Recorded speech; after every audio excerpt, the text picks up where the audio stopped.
شاید باورش سخت باشه، اما روزی یکی از شاهان ایران روی تخت فرعونهای مصر نشست.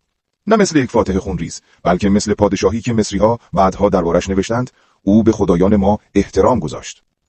داستان از سال 522 قبل از میلاد شروع میشه. وقتی داریوش بزرگ وارد مصر شد، این سرزمین از شورش، آشوب و ویرانی خسته بود. مردم مصر تصور می‌کردند یک فرمانروای خارجی دیگه از راه رسیده تا معابد رو غارت کنه، کاهنان رو بکشه و فقط نام خودش رو روی دیوارها حک کنه. اما چیزی که دیدند دقیقاً برعکس بود. داریوش نه یک اشغالگر، بلکه یک سازنده بود. او دستور داد معبد بزرگ آمنحتب بازسازی بشه. کاهنان معابد دوباره به کار برگردند. زمین‌های کشاورزی احیا بشه و مالیات‌ها کاهش پیدا کنه تا مردم دوباره جان بگیرن. اما کار بزرگتر بازسازی کانال باستانی بین نیل و دریای سرخ بود.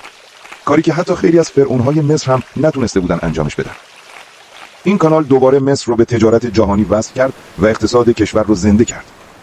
به احترام این کارها مصری‌ها نام داریوش رو کنار فرعون‌های بزرگ نوشتند و او تبدیل شد به فرعون 27م مصر. فرعونی که نه با شمشیر بلکه با عدالت و آبادانی حکومت کرد.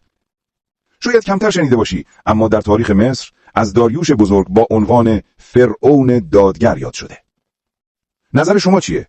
فکر می‌کنید چرا داریوش بزرگ تونست به این جایگاه برسه؟ برای دیدن تاریخ‌های بیشتر سابسکرایب کن.